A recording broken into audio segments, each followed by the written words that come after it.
即来看，为着改善台湾的交通，伫外国人的眼内有行路人地价的歹名声。经济署伫全国路口加强处理，去机车驶经过行人过路线，佮有伫咧西弯的时无让行人先过，上济目前是当罚3600块。也毋过交通部嘛已经完成修法，下半年会佮提悬罚金。无过彩条线顶悬有路人咧过路，小客车就等罚，马上互观景查落来。现在有看到行人在过马路吗？另外一边，白色小轿车也甲路人争道，抢要等罚，人车交织真危险，赶快互警察查落来罚钱。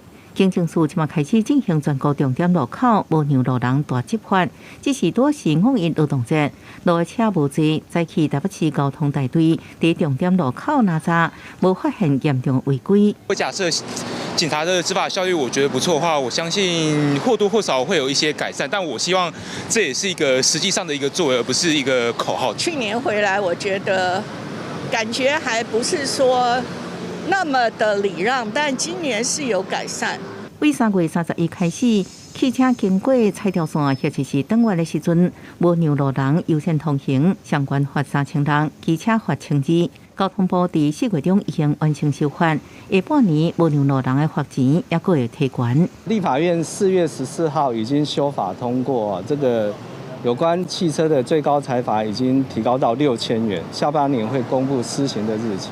根据警政署的统计，今年1到3月，各地处理无让路人的案件总共有30717件，比去年同期增加138%。